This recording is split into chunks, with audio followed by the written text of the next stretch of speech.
looking, for a comic book writer to sort of co-create with, and he introduced me to Tony Lee, who writes for Doctor Who, and he writes Sherlock Holmes and all these really great comic books. And so he and I got to talking, and he and I, collaborated, and so now we've got a 22-page book called Age of Mom, and we've got Dan Boltwood did our art, and we signed a deal with Viacom MTV this year. So we launch on MTV Comics this month, coming in February, and it'll live online in a 22-page format until June, and we're trying. I think the goal is to release 5 books. We definitely have the arc in place, but we have one complete, and the goal is to release 5 books online, and then probably this summer we'll launch a full graphic novel with all 5 stories. So it's fun. It keeps me busy. Like I don't have enough to do. Hi, Dylan, right?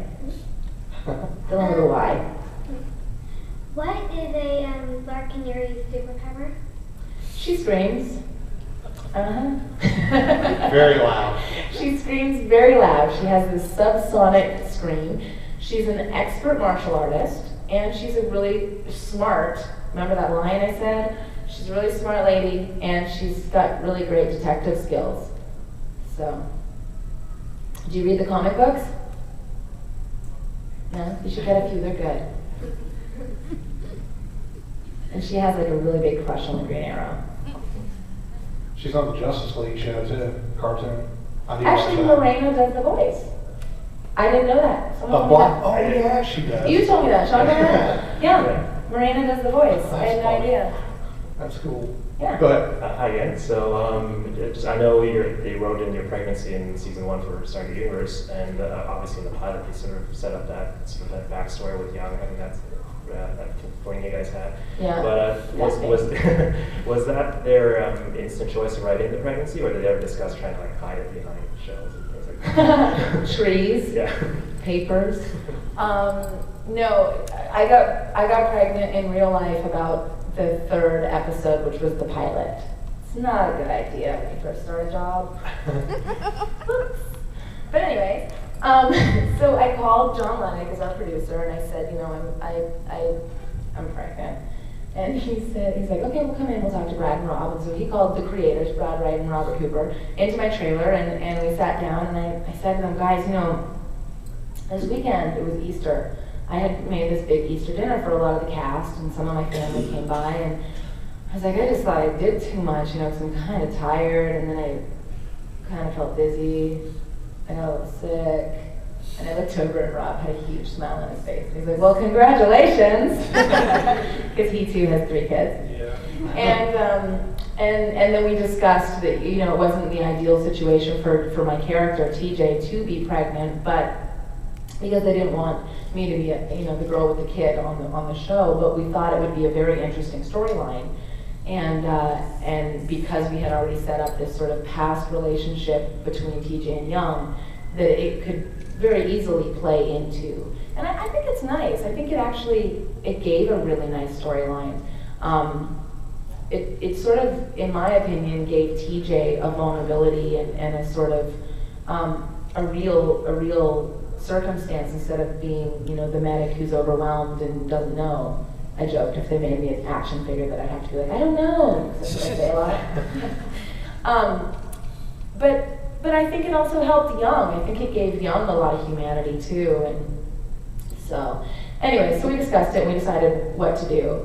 I told them, I could always just sort of throw all my lines over my shoulder, like do the J-Lo, we could hide it, and they were like, I don't know, we want to work with it. And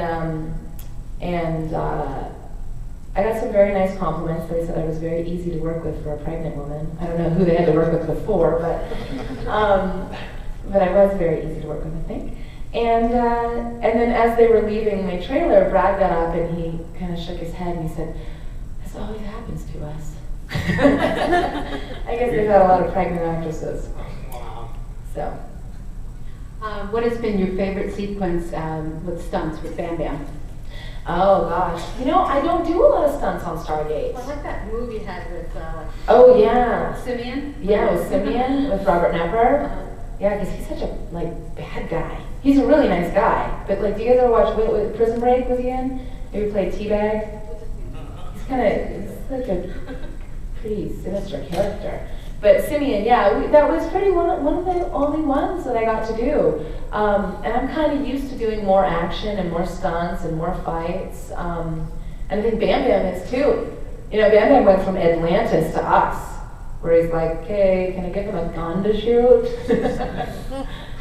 So that was probably my favorite one. So I know obviously we've obviously seen season 2 of Stargate. The child, they lost the pregnancy in the storyline, but did they ever decide to actually keep the child alive? I think if they would have continued on, do you think they had a plan I for don't a know. child? There's another half of the season to air. Oh. It does get dealt with. Oh, okay. No spoilers. It does get dealt with, and well, yes, the first half of the second season is sort of ambiguous. We don't really know what happens, and then the second half it gets dealt with. And one last question. I think last time I saw you in Vancouver, you said your kids might have been like they're going to be like in the background or in extras in an episode. Did you say? Oh yeah. Right, so which episode is that? Well, they didn't end up doing it. I think we went out of town because I wasn't working that day. But you know who was in it? Louis' son Aiden was in what episode? Oh, they all go together now. What are they called? I'll find out. I'll tweet it or something. Because Louis' son Aiden is in it. Yeah, they didn't end up actually, no, that's what happened. They didn't end up using a bunch of kids. They were going to use a bunch of kids, and so they're going to use my kids. That was a day, yeah, there was like 60 extras around shooting on town. Right? Yeah. Yeah. Sean and I are playing tag team here. Yeah, exactly. This dude knows way too much of sport. Is Smallville done? Like, has it been filmed completely? No, they have, I think, 10 or 9 episodes left to film. So they haven't even filmed one. No, they'll wrap March 22nd, and Okay. Traditionally they wrap the end of May, closer to June, but they're sort of expediting it because they want to flip the lot and use it for something else during pilot season, so they can get their pilot in for the for the upfront, so that they can see if the pilot gets picked up. So Okay. there is hope for Justice League. Oh, you mean that they are really going to try to do that? Well, they're trying to do something. I don't know what it is. Oh, I really okay, honestly okay. don't know if it's a Justice League or, it could be that, or it could be like another, Vampire Diaries. I have no idea. Oh, okay. They want to use the lot and the team and everything that they have. The thing is when when you're a production company, you rent the equipment for a certain period of time. And if you've got lots sitting there, like they've got the barn, the Kent barn, and they've got the Talon. They still have that set. They have the Watchtower. All those sets, and if they don't use them for that, they could absolutely repaint them and restylize them and use them for another show. How much do you know how much you're going to be in the next 9 or 10 episodes? So far, I'm just in the next one. Okay. I think that they usually bring me in for the big arcs, so it's usually the premiere, the finale, and the mid-season 2-parter, which is what I was in this year. So I'd be surprised if they didn't bring me in for the season finale. Right. It just kind of depends on my schedule and timing and all that. Okay. All right. Go ahead. Okay, based on what we've seen in the first 10 episodes of season 2, without you giving spoilers of what's to come, I'm a huge fan of the TJ Varro relationship. Have been since the beginning. So what, besides the obvious physical attributes of Varro, what is TJ attracted to that's intriguing her to?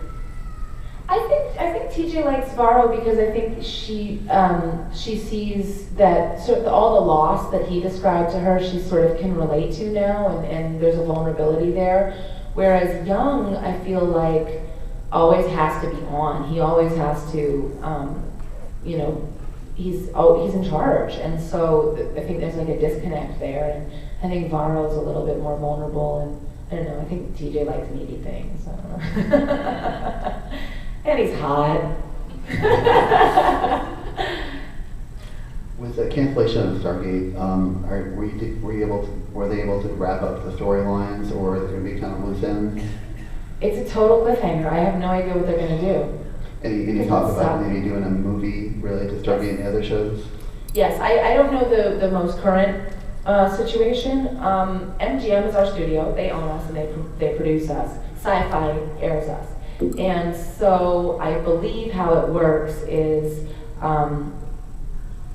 Sci-Fi pays a small portion of the production fee. So if they were to cut the episodes down to say 13 or 10, MGM could make it for the same amount of money and distribute it. So the talk was they were going to try and negotiate a 10-episode deal to finish out the storyline. I think we'd all be happy with that. And I think it would be kind of poetic. You know, SG-1 did 10 years, Atlantis 5, we'd do 2.5. The next one has no hope. But yeah, or a movie or two to finish it out. And they've all got the sets, you know, they've got the sets standing and they've got the writers working away. So it would be nice. I think we'd all be really happy to do that. Again, I think it was yourself, Brian, and Elise, and John, who all spent like the night on the naval aircraft carrier. Yeah. All that. I was just wondering how that experience was. Oh yeah, well we were in, you know, we get to do some really cool things aside from doing conventions, which are awesome. We get invited to do these amazing, have these amazing opportunities. And Elise, myself, Brian Smith, and John Lennox, Brad Wright, Charlie Cohen at MGM, and Martin Wood, who directed, you know, a lot of the SG-1 and Atlantis. We were all invited, and James Robbins, our set production guy, who makes our sets.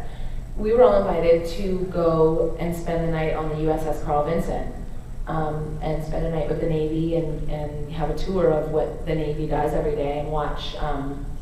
We were out at sea off the coast of San Diego where they were stationed, and they were about to deploy to to South Korea, sort of that area, and so they flew us out on a cod plane, and we had to get caught. I don't know if any of you guys have seen this, but they have the catch wire on the aircraft carrier, and then you get a catapult shot off, so you go from like right off the plane.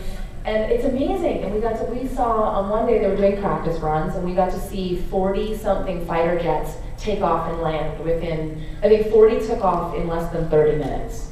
It was fascinating. And then just to see how the sailors live and the everyday life and what they do. There's all these designated mess halls, and so we all play military characters, so it's really cool to sort of see what actually happens. Question about the comic again, real quick.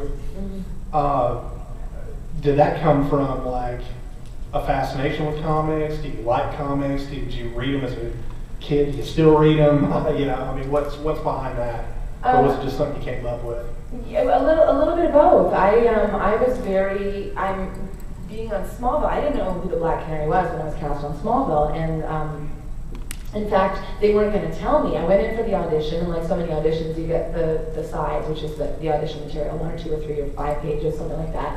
And I went in and I did the audition, and they called me and said, you got the role, but it's a superhero role, and they're not going to tell you who it is until you get there, because it's top secret. And I was like, okay, how am I going to know how to play this person? And so they ended up telling me it was a Black Canary, and I was like, who's that? So I Googled her, and the first thing I saw was her fishnets and her shorts, and I was like, oh God, I have to wear that.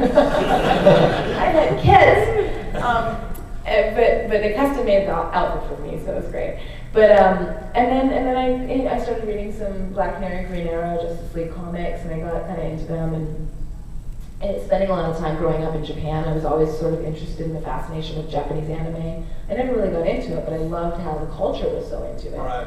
And so I thought it would be kind of fun to get involved in the world. And it's a project that I could produce while I was working on a show that would keep me involved. Now that it's with Viacom, and Viacom's interested in the property, Right.